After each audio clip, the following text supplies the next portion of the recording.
Hey, it's Jeff Sanders, and welcome back to the 5 a.m. Miracle, episode number 473. Freedom from social media. Stop looking for something that just isn't there. Good morning, and welcome to the 5 a.m. Miracle. I am Jeff Sanders, and this is the podcast dedicated to dominating your day before breakfast. My goal is to help you bounce out of bed with enthusiasm, create powerful, lifelong habits, and tackle your grandest goals with extraordinary energy.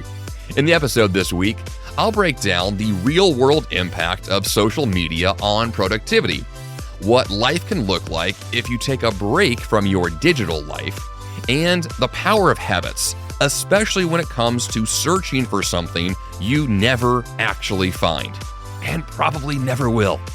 Let's get to it.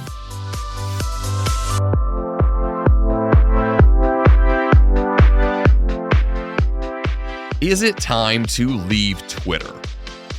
You know, social media has always had a place in my adult life. But should it? You know, I've taken breaks before. I have deleted the apps from my phone. I have literally walked away and blocked social on my computer for hours on end while I work and focus, or just to make sure I never get distracted. But the ultimate question becomes, what's the point of these apps? Do we need them? Is it healthy? Should we approach productivity from a new perspective when we fully understand the potential negative repercussions of what social media can become, especially through that lens of wanting to be a healthy and productive individual? Really it asks the question, or begs the question, is there a better way to connect, to market your products and services, to stay in touch with friends and family, to follow trends, or to just simply know what's going on in the world? Do we need these apps? Are they helpful? Are these services beneficial? Or do we need a serious break? Potentially one that could last forever. So this week, I'm going to break down what I'm calling freedom from social media, or really this idea that we need to stop looking for something that isn't there. What that means is the dopamine hit. We are looking, searching, desperately trying to find what we used to get. I'll be very specific here. What I used to get from social back in the day, let's age me for a second, way back when Facebook first launched, and by the way, I'm about the same age as Facebook's founder, which puts me in a whole different classification of an old millennial, but side story there. Because the social media really came on for me during my college years, what that means is that it has been something that I have been basing a lot of my adult relationships on, and a lot of what I seek out from the internet is based upon that connection between using the internet for, let's say, Googling something, researching something, using tools, but also the social connection. It all comes together as one experience. And in the past, when I would go to a social site like Facebook, I was connecting with people. I was posting photos. I was watching other people's videos and their live stories being played out. And I was getting a legitimate dopamine hit that was valuable, that was meaningful, that was something special. It was very important to me for a long time because it was new. For a lot of my life, that didn't exist. And then when it did, all of a sudden it provided something that I didn't have from any other source. But that faded. That's no longer true, or it's no longer as true as it used to be. So when I say stop looking for something that isn't there, I am talking about looking for a dopamine hit, looking for value that probably, for most of us, doesn't actually exist anymore. What social media has become, what we have found ourselves in, is this really goofy place. And I say goofy because someone like me is still looking for what Facebook used to be. I am still desperately trying to reconnect with a world that honestly isn't there anymore. And so when I go to social media and I'm looking for that dopamine hit, and then I don't get it, it's disappointing. It's disheartening because here I am working through my day and thinking, I'll check in on my friends and family. That's not really what happens. Yes, I do get updates. Yes, you can stay connected. Yes, there is still value there. It's not dead, right? Social is not going anywhere for a long, long time, if ever. But the ways in which we interact with these platforms can and will change.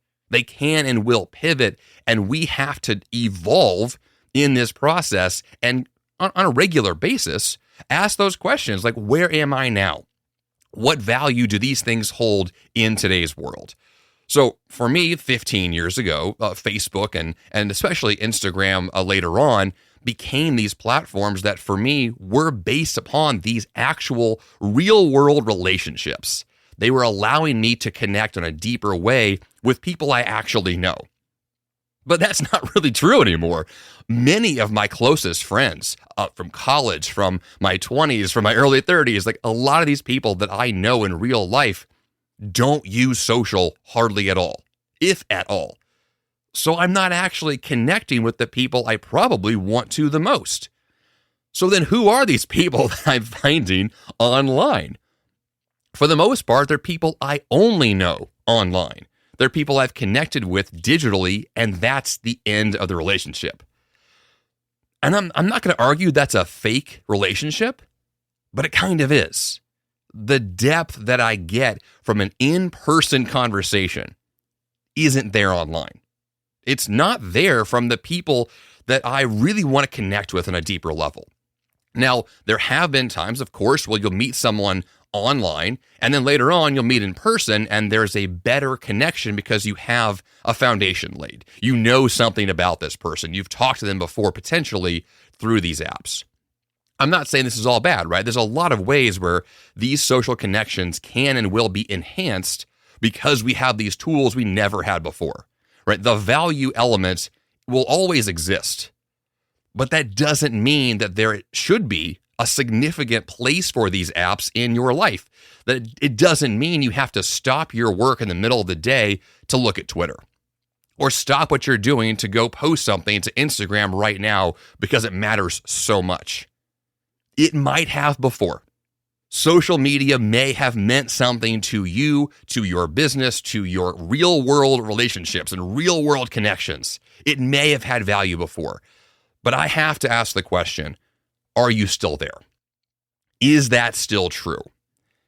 For some people, let's take the example of you're a business owner and you use the power of social to connect your brand, your products, your services to consumers. I do that here on this podcast. I have podcast ads. I have products and services that I offer myself. You've heard those on this show before. Yes, of course, I'm going to leverage whatever tools I have to bring my value to the world in the business sense. That's always going to exist. But for the average person who's using these apps really just to do the thing you think you're doing, which is to stay connected, to know what's going on, to look at pictures of the next baby that was born in the neighborhood. But you want that value. And I would argue that on a scale of 1 to 10, let's say, 15 years ago, for me, Facebook, Instagram even, was an 8, 9 on that scale. It was very valuable. I really liked it. And I would go out of my way to post on it. I would go out of my way to make sure that I was always checking in. But over time, the value began to drop from let's say 8 or a 9 down to a 5 or a 6, down to a 3 or a 4, down to a 1 or a 2, like really, really not valuable. But this is when things get interesting. I didn't change my behavior. I was essentially addicted. It had been baked into my life, baked into my habits, baked into what I know of the internet, what I know of my phone especially, is that this is a device that I use to check in on these apps, to see what's happening, to post life updates. My behavior didn't change over time, but the value I was receiving was slowly but surely going down. I'll use a good example here of I have a community on my Facebook account for the 5 a.m. Miracle. Right, so if you go to jeffsanders.com/community, you can find my Facebook group. And there are over 10,000 members in the group. Maybe it's higher than that now. But there's a lot of people in this online community that when I first launched this community, it was an essential part of this podcast. It was a big deal. I really enjoyed my interactions with my community in that specific location. So I would check in every single day, multiple times a day, to have conversations, to do back and forths between me and you, the listeners on this podcast. But over time, as the algorithms were updated, as changes took place, that group became less and less valuable because it was literally reaching fewer and fewer people. And so those conversations began to dwindle, the value began to erode. And for me, at some point, I just kind of gave up on it, which I feel bad about. It feels like something that, yes, it's still there. You can still connect with other people who listen to this show and have read the book. That's still true. But my personal engagement in the community basically stopped. And as much as I feel like, well, I should go re-engage, right? I feel this guilt that I should go be a part of this community that I built. But I don't want to. And I don't want to because I know, logically speaking, that it's kind of a waste of time. And I'm not saying that I don't want to talk to you, my listeners. What I'm saying is when you talk about these algorithms and talk about this social interaction that's just, it's missing what it used to be. It has faltered to a point where it's almost become completely useless to me. And I'll give a good example here. I deleted the apps on my phone that I had: Facebook, Instagram, Twitter, and LinkedIn. I had all 4 of those apps on my phone for years, maybe a decade. And about a month and a half ago, I deleted those apps from my phone, which I've done in the past numerous times.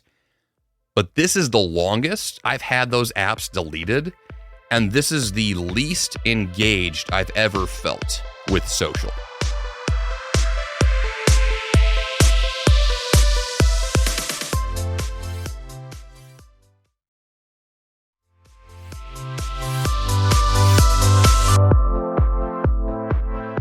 I've reached a point now where just last night, this is a good example too. Last night I decided for the first time in probably a month, I was going to go actually post something on Facebook. So I took a picture, I posted it, I had a funny little story. Okay, great. But almost immediately I had this sense of this is not what it was to me. I don't feel that same sense of, I need to go check on Facebook to see who liked my post, who commented, right? That's the dopamine hit. That's the thing we want. When you post on social, the draw is then to go back and see who saw it, how many likes, how many follows, how many clicks, how many views. That's an addiction. And that's a thing that when you stop posting, you cut that whole thing off.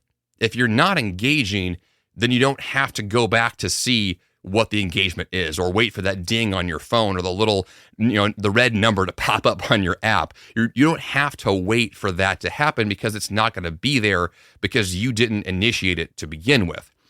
And I'm not arguing here that everyone should quit social and stop posting things, but what I am noting is the interesting thing that does take place, which is that as soon as you stop engaging in that direct way, as soon as you stop posting, you have just taken away a ginormous draw, right? The magnet that was there pulling you in over and over, it's a lot weaker. And so for me, for the last about 6 weeks or so, the only places that I've actually connected on social have been on my desktop computers. So if I'm not in my studio, I'm not looking at these apps. I'm not checking in. And so if I'm out and about, using my phone, living my life, doing my thing, I'm not on social. It's not happening. I've taken hundreds of pictures that normally in the past, I would have posted so many of them. Pictures of my daughters, pictures of my Christmas break and New Year's and all these things I've been doing, right? Which is living my life. But then it begs the question, am I living my life for me and my family or living my life just to show other people what I've been up to? What game am I playing here? Whose life am I really living? And I think it's really, I won't say sad, but there's this sense of loss that I definitely felt when I was no longer as connected as before. But then after I kind of got through that little, that dip, let's say, as I came out of that feeling of that loss that I had from being so connected, then there came this new rebirth, this sense of who is Jeff Sanders when he's not trying to be the public version of him, right? We all have the public versions of our lives and then the private versions. And for most of human history, the public version wasn't even a thing. Nobody had access to that unless you had a literal public brand. But the digital age and the internet has provided that chance for all of us to have public personae. Is that even the right word? You can have a public persona, and you can also have your private life, and sometimes those things can coexist. My life and my business have always coexisted because I have a personal brand. My podcast, my business, my books, the content that I create, the speeches that I give, the coaching that I offer, all of these things are ultimately based on my experiences. So for me, it's a different experience that will probably be for you unless you also have a personal brand, in which case this conversation it's more cloudy. It's not as easy to fully disconnect and have that be an easy thing to do. Let's say, for example, that you're like, I'll use my wife. Tessa is a good example here. My wife is very, very rarely on social. She's never had this sense of an addiction that I've had. She hasn't been as connected or had that same sense of desire to always be there as I have. And so for her to walk away from social is like, okay, fine, whatever. It's not a big deal because she wasn't really there anyway. But for me to walk away is a significant aspect of my personal life and my business life. And when those things are so intertwined, it is a more complicated thing to just simply say, I'm not going to be there anymore. Because to a certain degree, I have to be. I have to know what's going on so I can make sure to take care of things. So it just kind of brings me back to this question, though, of these last 6 weeks of me only checking in occasionally. What does that mean going forward? What does it mean for me? What will it mean for you if you were to decide to delete the apps from your phone? To actually delete your account from a certain app that no longer provides the value you thought that it did? For you to simply ask the question, who am I without social? Like I said before, I had that dip where I felt the loss of social, but then this rebirth took place. This rebirth of me as I'll use the term private citizen, right? Me as a person who's just alone. If I go for a hike in the woods and my phone's not with me, it's just me. Just me by myself living my life, and I don't have to then take a snapshot of me with a squirrel and put that on Instagram. I've done that before, by the way. So that's kind of my point, right? Like we have these two lives, these personal lives that are valuable and meaningful, and that's really all we have. And then we choose to share certain aspects of those things with the world, or we choose to simply watch what other people are putting out into the world. But when you ask that question about being healthy for yourself, physically healthy, mentally healthy, and productively healthy, I don't think that social media plays a healthy role in most of this conversation, right? I have a health-first approach to productivity. That is a mantra that I have been really beating down in this show for years now, because from personal experience of panic attacks and surgeries and chaos to where I am today, what I can tell you is that a health-first approach is extraordinarily important, but one aspect of that I never really discuss is mental health. Physical health, yes. Fitness, diet, nutrition, love that stuff. Productive health, oh yeah, like having ways to block distractions and get to work, all great as well. But the mental health aspect of what it means to have that little ping in the back of your brain to say, I should be online right now. I should be posting about my life right now. I should be looking cute in the mirror today so I can take a picture of myself and show the world what I look like today. Or I should be checking other people's cute photos that they've posted of themselves and their families online and look at their vacations, look at their businesses, look at their lives that are so awesome, and look at little old me who's just not making it work. The comparison game is a death trap. It is the worst thing in the world. And I experience that every single day like any other person who looks at any of these apps. Like we are all vulnerable to these traps that take place because that's what these things have created. These platforms have created this comparison game that is a destructive nightmare for your mental health. And I'm not going to argue that me walking away for the last 6 weeks has made me and my mental health dramatically better. These things can take time, and to figure out who you are without things you're used to is a process.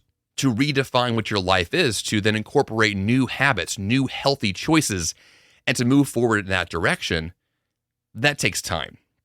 But I can say that I feel very confident, for the first time in my entire adult life, very confident that this is the right choice. So when I'm discussing this concept of freedom from social media, what I'm really talking about is a personal freedom to make your own decisions, set your own boundaries, and decide for yourself what these things are, what they are not, what role they play, what role they don't play, and to define for yourself right here and now, here's who I would like to be, and here are the couple of steps that I can take to get there in a way that will produce the future version of me I want, or the future version of my business that I want. Once you define and write this down, like literally write this down, here's who I'm trying to become, and here are the elements that are required to get there. And here are the things that are not required to get there that are actual distractions from my goals. Life gets really simple. This is the magical part of goal achievement, and really asking yourself to take your life to the next level is asking yourself, what things will evolve with me to the next step, and what things will I shed away? What aspects of me can I begin to purge and let go of? There was an entrepreneur that I followed for a long time who frequently discussed parts of his business that he was going to double down on and do more of for the next year, and specifically and intentionally kill off certain parts of his business that were not as important anymore, even if those things made money, even if those things had made a lot of money in the past. He was intentionally shedding parts of his business to double down on the focus for where he was going, which I found incredibly refreshing, because for most of us, we hang on to things. We hang on to stuff because they used to have value, right? That part of the business used to make money. This social app used to bring me value. Maybe it will in the future. And that maybe it will in the future element, it attaches you in a very permanent way to something that the value there has dropped, and yet it's still hanging on. You're still dragging it with you into the future. But the healthiest and most productive and focused version of you going forward is going to be a you that approaches very few things with extraordinary focus and extraordinary intensity, and everything else has to be either minimized or just dropped off the plate completely.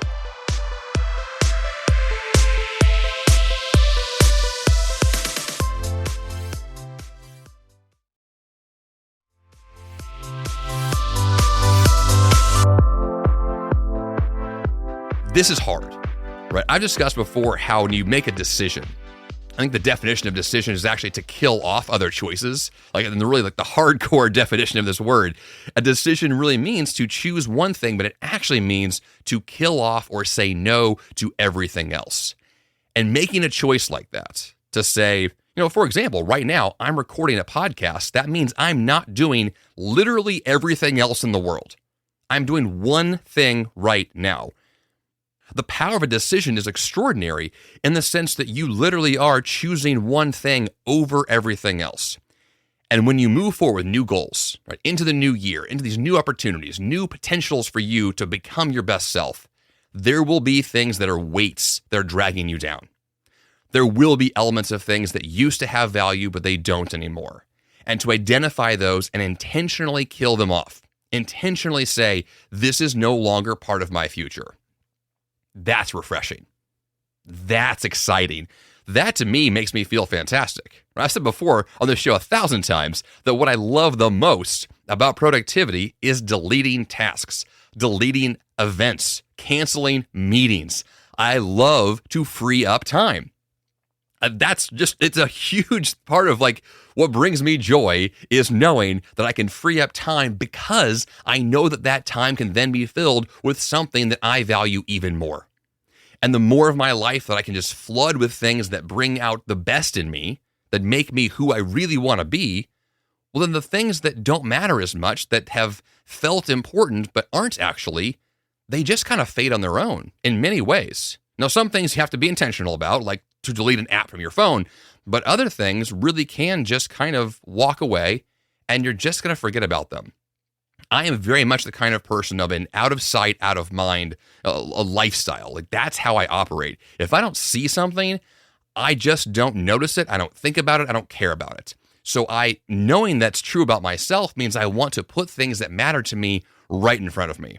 So the home screen of my phone is a good example. The apps I've chosen to put right there on the home screen are the ones I want to check every day or frequently. They're the ones that matter to me.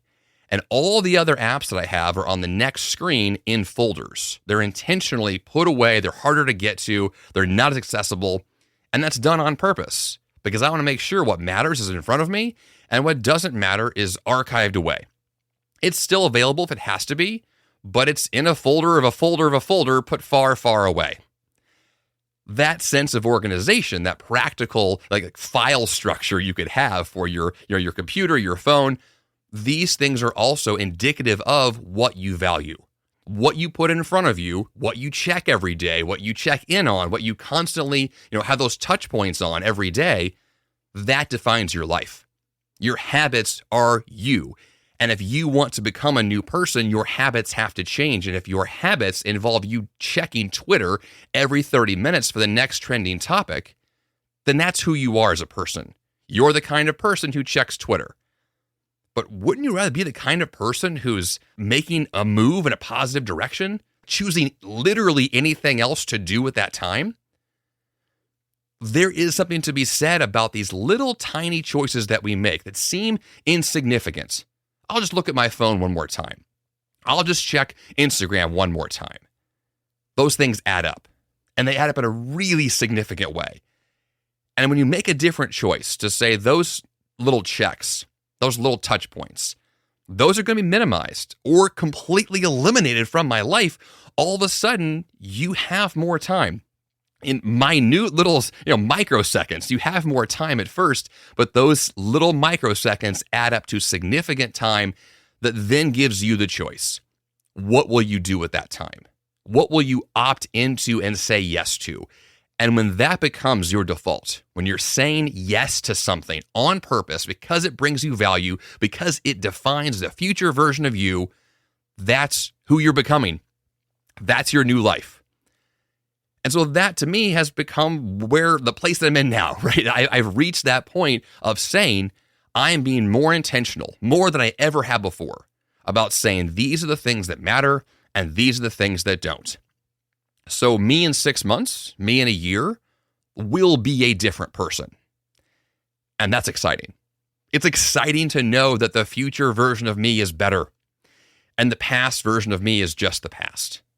And to shed away, to let go, to have the freedom from these things that used to exist, it's a great thing. It's a really, really great thing to be able to double down on the habits that matter and to do the exact opposite with the habits that don't. I hope all of this makes sense. I tried a different strategy also in the episode this week of kind of talking through these things in a way that I don't usually do. I actually had an entire script outlined with the very specific points I wanted to make, and I think I only said like 3 of them out of many, many, many ideas that I had. So I would love to hear from you about your experience here with social media. Is it still part of your life? Is it not? Why are you staying? Why do you stay connected? Or why have you chosen not to? And do you think that your life is better or worse with or without social? I think these are very important conversations, especially regarding our mental health, our physical health, and of course, our productive health of getting more of the things done we actually care about. I want you to email me, jeff@jeffsanders.com. Tell me your thoughts. I will have an update about this topic later on in the podcast because I want to make sure that I get some real social engagement here, right? Some feedback from you. If you want to tell me about these things on the Facebook group, go right ahead. I will check it occasionally. But let's just have a healthier perspective going forward. And let's find a better way to have these interactions, have these healthier relationships without the baggage that might come from what the social apps have basically done to humanity, if you want to put it in that kind of stark way. So yes, email me, jeff@jeffsanders.com.